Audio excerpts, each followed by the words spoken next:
Okay, let's talk about travel expenses and the deductions we can take if we're sincerely trying to build a business and make some profit with Manatech. Um, Generally, commuting, if you commute to work, you can't deduct that. But uh, there's another way of looking at it.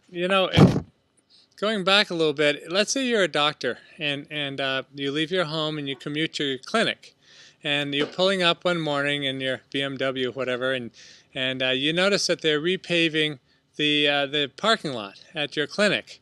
Well, is that a business expense? Sure. And you notice there are people out in the lawn and the gardens working on the shrubs and working on the blossoms and getting all the work done there. And is that a business expense? Sure. And then you go inside and there's some clients waiting to see you. You have a receptionist. Is she a business expense? Yeah. And custodians and you have the tables, the furniture, the DVDs that they're watching or the music they're listening to, the magazine subscriptions. Those are all business expenses, all the furniture and everything else, and all your tools when you work on your patients. Those are all business expenses. Now let's say you're tired of the commute and the rush hour and the rat race and you want to see your clients at your own home, work out of your home. You've got a home-based business. You work out of your home. Are all those expenses still business expenses? Sure. You just have to do it right. But when you're traveling, there are two categories. If you're traveling during the day and you spend the night back at home, you can write off your mileage to and fro, even if the appointment doesn't show up. That's not your fault if you made the appointment. But if you make some appointments, and this way you want to have it down in writing and save it in your email or whatever, if you're going to be going somewhere flying, let's say, you want to have some briefings and meetings and that kind of stuff all set up ahead of time so that it's clear that you have a business purpose in it in going. And but even locally, there's an interesting approach. Let me read this to you. Normally, driving directly from your home to your place of employment and back is commuting, and that is not deductible. However, there are two ways that you might be able to make that mileage deductible. Both require that you're running a legitimate business from an office in your home. So this is what I learned, and this is what I'm trying to apply. First, if my home-based business and my job downtown are in the same career field, then all I have to do is document the fact that I work in my home office every day before I leave and after I return at night. And the mileage is deductible as mileage between two jobs, and it's deductible as an employee business expense on Schedule A. How do you document your office work? Simply. Entries in my daily diary or my calendar listing the things I accomplished or the people I contacted. In addition, it's recommended that I produce something at least 3 or 4 days each week that has a time date stamp on it. This could be a fax or an email or something else that has a permanent time date stamp. This shows a pattern that's sufficient documentation to prove that I do work in my home office every morning and evening. So when you finish with breakfast, you kiss your sweetheart goodbye, and instead of hopping in your car and driving directly to work, you go to your home office first and you do some real legitimate work. And then you hop in your car and you drive from one place of business to the next place of business. And that mileage then is a business expense if it's in the same career as your home-based business. However, if your home-based business and your job downtown are not in the same career fields, you have to take an extra step to make your mileage deductible. So what I learned was I had to document the fact that I work in my home office before leaving each morning, and next I had to make a business stop, one related to my home-based business, on the way to my regular job. This makes the mileage from home, my home office, to the business stop, business mileage, which is deductible on Schedule C. And then the mileage from the business stop to my regular job, mileage between two jobs, which is deductible on Schedule A. This means that I have to separate these two types of mileage in my daily diary or my mileage log.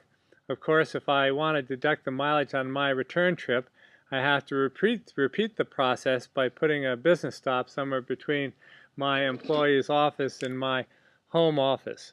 So for example, I could drop off a CD or a DVD with a friend I meet at the donut shop around the block from where I work, and then continue on to work, and then after work swing by the donut shop and pick it up from the person that I arranged to drop it off the night before, and kind of leapfrog and always be working with people there who have an interest in what we're offering. I picked up a couple suggestions. First thing I was told was that I should make my business stop as close to my job downtown as possible, and this makes the largest part of the trip deductible on Schedule C, where it does me the most good. That's because deductions on Schedule C not only reduce my taxable income and therefore my income tax, but they also reduce my net profit, which reduces my self-employment tax. And this means that any deduction you can move from Schedule A to Schedule C can actually create as much as twice the tax savings. Number two, I learned that I don't want to keep my mileage log necessarily for the entire year, although I do. The tax law does say, though, that I can keep my mileage log for one representative quarter of the year, or certainly a half a year, and use a business use percentage calculated during that time period to figure my deduction for the whole year. I just record the beginning mileage on January 1st and the ending mileage on December 31st and the actual mileage for any representative quarter during the year, and I can just save 3/4 of the work of tracking my business mileage every day. So that's good, and I use a mileage log like this one here, and it has the date and the destination, and then the business purpose, what I'm hoping to accomplish, and then my beginning mileage and my ending mileage, and the mileage during that trip. And in terms of the expenses, I don't mark them here. I keep an envelope in the glove compartment of my cars, and any expense, gasoline expenses, a new battery, a transmission, oil change, all those, anything I have a receipt that pertains to the car, I put in that envelope.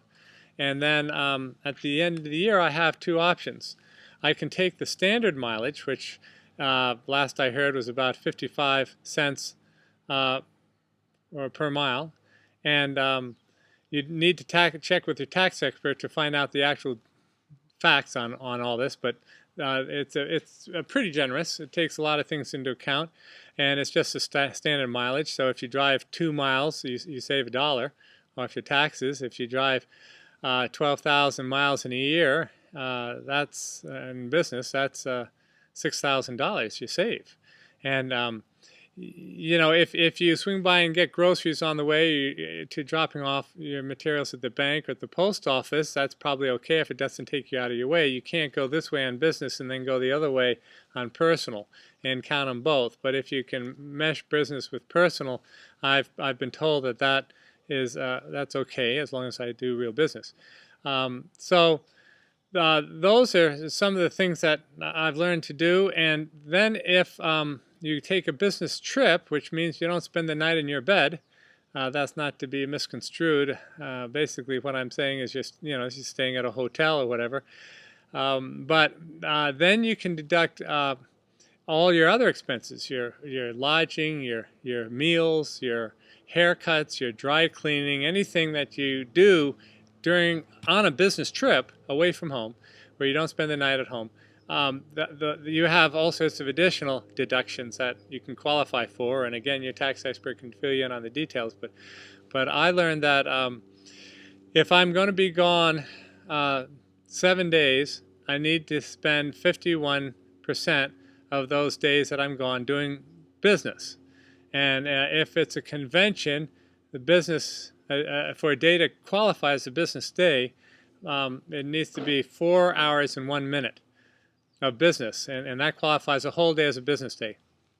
Also, if you travel, I believe it's more than 300 miles, I was told if I traveled more than 300 miles, flying from Denver to San Diego, for example, then that day that I do that counts as a business day.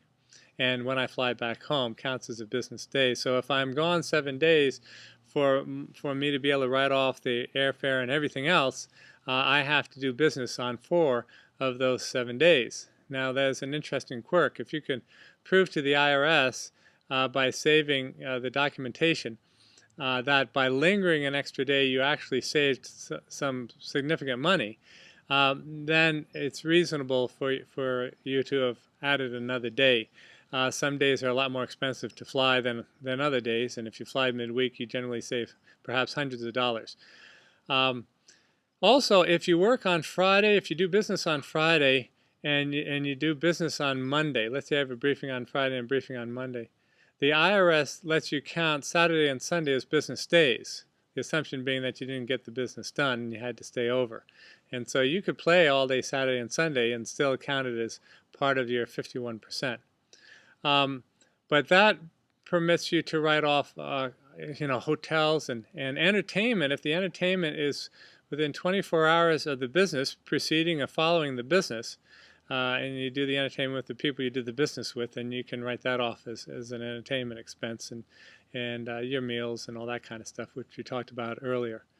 So you want to keep track of your expenses and save all your receipts.